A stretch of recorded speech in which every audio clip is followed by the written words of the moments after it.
Crazy, I'm crazy. The greatest country songs of all time almost never happened. One was rejected, one was buried on a B-side, one was recorded after a crash that nearly killed the singer. Another started as a joke. Yet somehow, these songs didn't just survive. They became the greatest country classics ever recorded. Here are the incredible true stories behind the 10 greatest country songs ever made. Number 10. I Fall to Pieces, Patsy Cline, 1961. She'd already had one hit, back in 1957. Then 5 years of almost nothing, failed follow-ups, a label that was losing patience. By 1961, Patsy Cline was fighting to stay relevant in a business that chewed up female singers and spat them out fast. I Fall to Pieces was supposed to be the song that saved her. Instead, it barely limped onto the charts at first. Some country DJs thought it sounded too polished, too pop, not hillbilly enough for their playlists.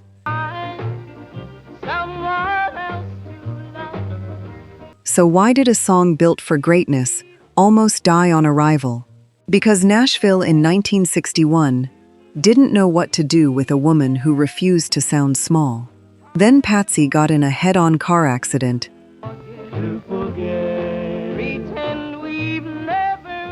that nearly killed her, thrown through the windshield, badly injured, weeks from death.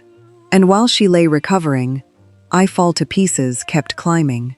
It hit number 1 on the country chart while she was still in a body cast.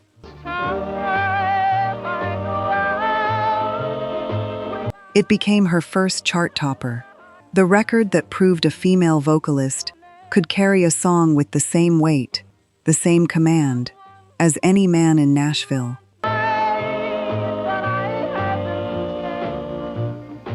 Patsy Cline almost didn't live to see it become a hit. She'd be dead within 2 years, in a plane crash at 30, but I Fall to Pieces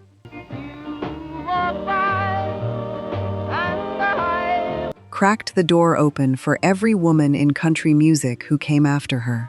Sometimes the song that saves your career is the one you almost don't survive to enjoy. Number 9, Okie, from Muskogee, Merle Haggard, 1969. Party out of lovin'. Merle Haggard wrote it on a tour bus, joking around with his drummer, somewhere on Interstate 40, staring at a highway sign that read, 19 miles to Muskogee. Sandals won't be seen. A throwaway bit, a song about small-town pride, dashed off in minutes between two men trading one-liners about hippies and draft cards. Haggard himself wasn't even sure what he'd made. We like holding hands and pitching woo. Was it satire? Was it sincere? He'd later admit he wasn't entirely sure himself. And that ambiguity terrified some people at his label, who worried a song this politically loaded, And shaggy. Like the hippies. in the middle of Vietnam-era America, could blow up in their faces. So why did a joke on a tour bus become one of the most explosive singles of the decade?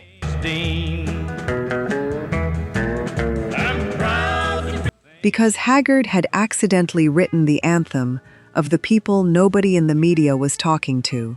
When he played it live for the first time, at an officers' club in Fort Bragg, Place where even squares can have a ball.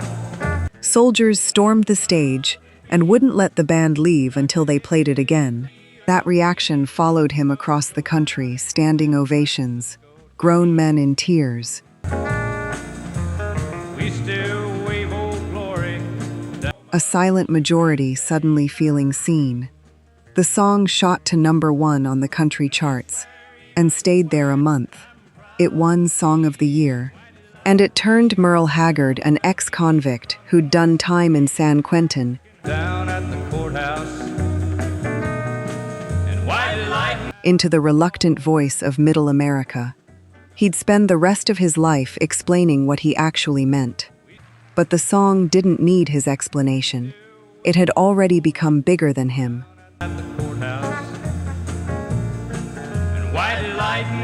Number 8. Stand By Your Man. Tammy Wynette, 1968.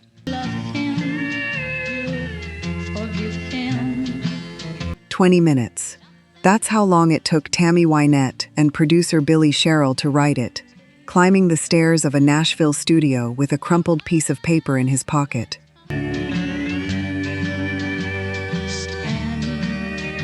She went home that night and played it for her boyfriend, George Jones. He didn't like it. Didn't even know she'd written it. That kinda got me started off wrong, she said later. He's hard to understand. Then Epic Records released it, right into the teeth of the rising women's liberation movement, with a full-page Billboard ad, calling it Tammy Wynette's Answer to Women's Lib.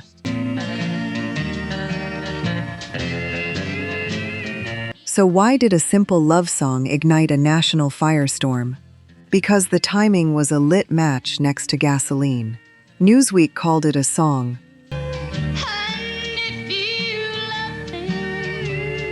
for the beleaguered housewife who grits her teeth as destiny dumps its slop on her head. Even fellow singer Jeannie C took a shot at it, saying it sounded like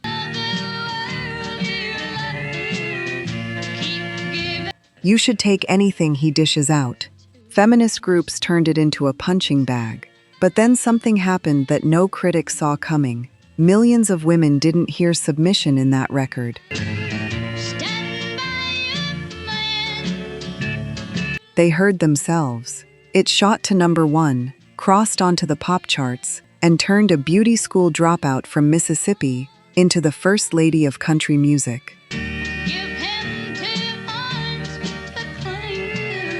Decades later, Hillary Clinton would invoke the song's title on national television, and Wynette would fire back publicly, still defending the record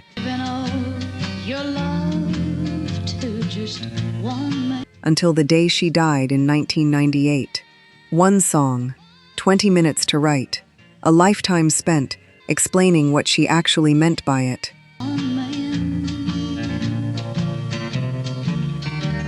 Number 7. Harper Valley PTA Jeannie C. Riley, 1968.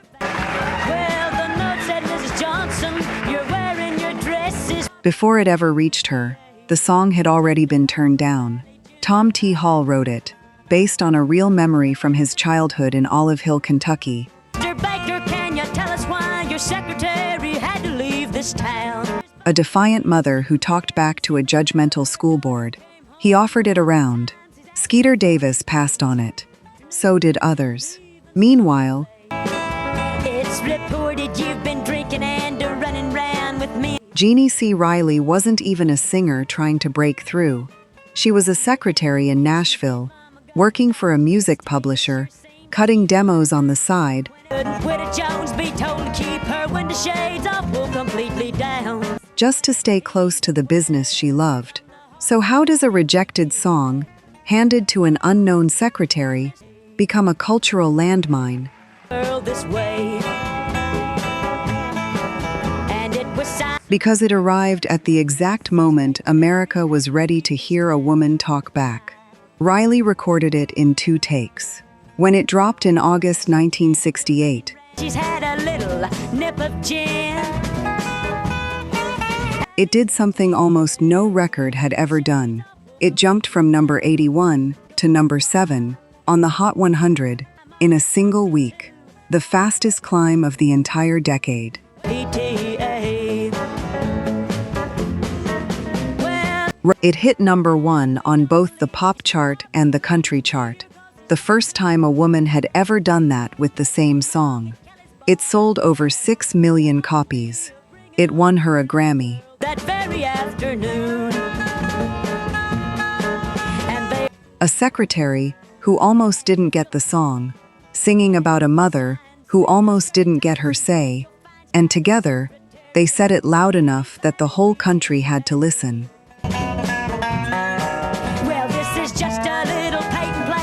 Number 6. Sunday Mornin' Comin' Down.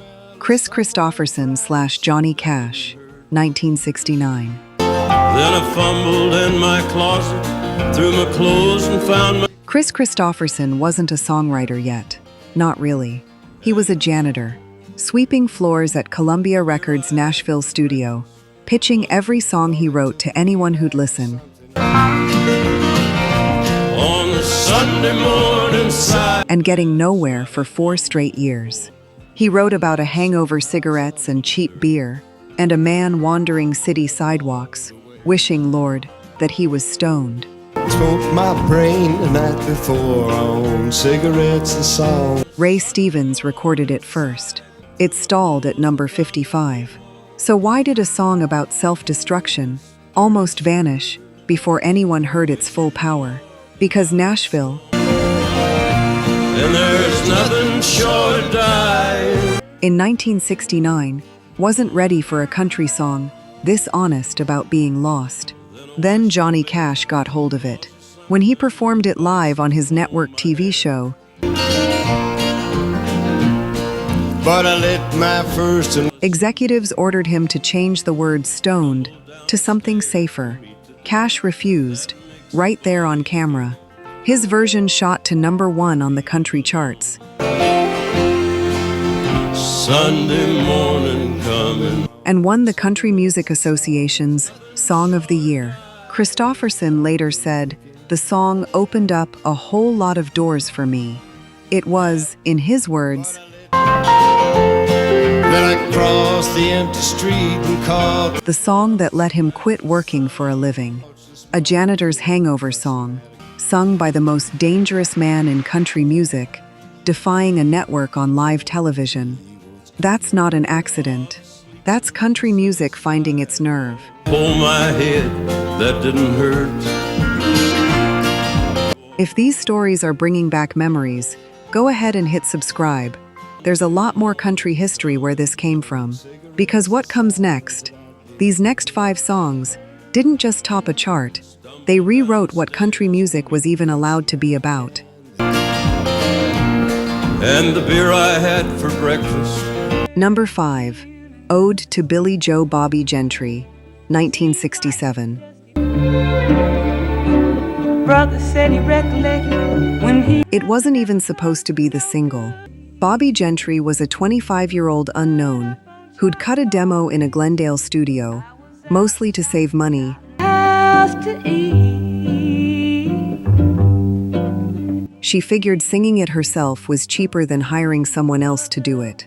Capitol Records signed her off a different song entirely, Mississippi Delta, Mama hollered at that, no y'all remember to wipe your feet. and buried her haunting 7-minute Southern Gothic ballad on the B-side.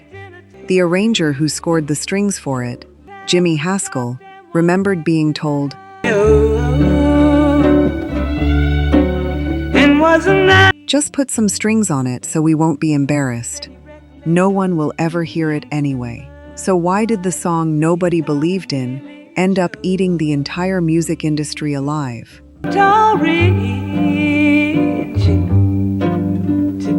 Because DJs in 1967 still had minds of their own, and they flipped that record over. Ode to Billie Joe exploded onto the radio, and in its second week alone, Tallahatchie Bridge. it sold 750,000 copies. It knocked the Beatles' All You Need Is Love out of the number 1 spot on the Billboard Hot 100, a country record, beating the biggest band on the planet The sawmill yesterday on Choctaw Ridge. during the Summer of Love. Gentry won 3 Grammys, including Best New Artist, the first country artist ever to take that category. And to this day, The Tallahatchie Bridge. nobody knows for certain what she and Billie Joe threw off the Tallahatchie Bridge. Gentry never told a soul. The B-side, Nobody Wanted to Hear, became one of the most mysterious number 1 records in American history. The lower 40 I got to plow. Number 4. Ring of Fire, Johnny Cash, 1963. Down, down, down, and the flames went higher, and it The song almost stayed exactly where it started. Quiet, folk-tinged, and largely ignored. June Carter and Merle Kilgore wrote it. wild. I fell into a And it was first recorded by June's sister, Anita Carter, as a gentle, understated folk number.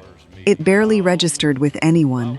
Then Johnny Cash, deep in the chaos of addiction, down, down, and the flames went higher, and it burned. and secretly in love with June, while both of them were married to other people, had a dream.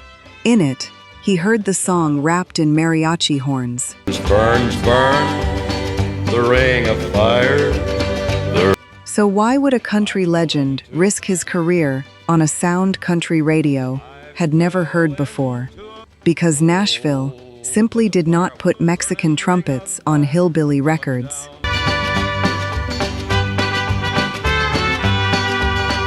Nobody did that. It was a gamble that could have made him a laughingstock. Cash recorded it anyway, on March 25, 1963. I fell into a burning. With a trumpet player named Bill McElhinney blasting mariachi lines through the middle of a country song. It shot to #1 and stayed there for 7 weeks. I went down, down, down, and the flames went higher. It became his signature record, a song, as his own daughter would later say, about the transformative power of love. Cash and Carter would marry 5 years later. The song that almost stayed a forgotten folk B-side And it burns, burns, burns, the rain. became the soundtrack to one of the most legendary love stories in American music. A dream nobody in Nashville would have greenlit, turned into one of the greatest country songs ever recorded. And it burns, burns, burns, the ring of fire. Number 3, Coal Miner's Daughter, Loretta Lynn, 1970. Poor, but we had love. That's the one thing that Daddy made. Decca Records had doubts, serious ones. Loretta Lynn recorded the song in October 1969, a raw, autobiographical account of growing up dirt poor Have shoes to wear. But in the winter, in Butcher Hollow, Kentucky, the daughter of a coal miner. Even her own producer, the legendary Owen Bradley, wasn't sold. He told her outright that no one would want to listen to a song this long. my daddy worked all night in the van near coal mine. This personal, this plain. So the label shelved it for nearly a year. So why would Decca sit on a song by one of their biggest stars and bury it for 12 months? Always managed to get the money somewhere. Because executives thought specificity was a liability. They thought a story this small, one family, one hillside, one coal oil lamp, And everything would start all over, come break up. couldn't possibly connect with a national audience. When it finally released in October 1970, it climbed straight to #1 on the country charts within weeks. It became Lynn's first ever entry on the Pop Hot 100. The well where I drew water. It didn't just launch a hit song, it launched a best-selling memoir and an Oscar-winning film that would introduce Loretta Lynn's story to millions who'd never heard a note of country music in their lives. Mommy scrubbed our clothes on a washboard every The label thought nobody wanted to hear about a coal miner's daughter. They were wrong by a country mile, and it took the Library of Congress and the Grammy Hall of Fame to prove it. Why, I've seen her fingers bleed to complain there. Number 2, Jolene Dolly Parton, 1973. Your smile is like a breath of spring, your voice is soft. The rival in the song was real, and Dolly Parton wrote about her without a shred of anger, which, at the time, made almost no sense to anyone in Nashville. To have this talk with you, my happiness depends on you and whatever. There really was a red-haired bank teller who couldn't stop flirting with Dolly's husband, Carl Dean. Dolly noticed. She didn't confront her. She wrote a song that begged instead of accused. Off like summer rain, and I cannot compete with you. Jolene. Vulnerable, pleading, admitting outright that her rival was beautiful and that she was scared. So why would a songwriting move this soft, this undefended, become one of the fiercest records in country history? Even though you can. Because every jealousy song on the radio in 1973 came dressed in anger. Jolene came dressed in fear, and fear, it turned out, was the more dangerous emotion. Don't know what he means to me. Jolene. Released in October 1973, it climbed the charts for months before reaching number 1 in February 1974. Jolene, Jolene, Jolene, Jolene. It became Dolly's second solo chart topper, nominated for 2 Grammys, and eventually recorded in nearly every genre imaginable: rock, pop, gospel, hip-hop. Jolene. 50 years later, artists are still covering it, still finding new things in those 4 repeated syllables of a name. Beyoncé did it. Miley Cyrus did it. The White Stripes did it. Your smile is like a breath of spring. Your voice is so. A song this undefended shouldn't have worked. Instead, it became the most covered song in Dolly Parton's entire catalog, proof that begging, done honestly, can hit harder than any threat. Jolene, Jolene, Jolene. Number 1. Crazy Patsy Cline, 1961. Crazy for feeling so lonely. He couldn't even sell it for $10 a song. Willie Nelson arrived in Nashville in 1960, broke, unknown, working odd jobs. For thinking that my love could. Trying to unload his songs on anyone who'd listen. One singer he pitched it to, Billy Walker, turned it down flat, saying it sounded like something a woman should sing. That comment changed everything. Patsy Cline's husband kept playing her Nelson's demos, and she'd grown so tired of hearing his name Crazy for crying, and I'm crazy for. that when Nelson finally showed up with Crazy, he had to hide in the car while a songwriting friend convinced her to even listen to it. So why would the woman destined to make this song immortal I knew. almost refuse to record it at all? Because 2 months earlier, Cline had nearly died in a horrific car accident, thrown through a windshield, badly injured, and she came into the studio on crutches. My love could hold you. In pain, physically unable to hit the notes, Nelson's own jazzy phrasing demanded. The first session, on August 21st, 1961, fell apart. Her ribs wouldn't let her finish. She had to come back 3 weeks later and try again. This time, she sang it her way, not Willie's one take, start to finish, flawless. Producer Owen Bradley called it magic. It reached number 2 on the country charts, crossed over to number 9 on the pop chart, and by 1996 had been named the single most played song in jukebox history. I let myself worry. A song nobody wanted, sung by a woman who almost couldn't sing it, became so definitive that Willie Nelson himself has spent 60 years performing it in Patsy Cline's shadow, and he wouldn't have it any other way.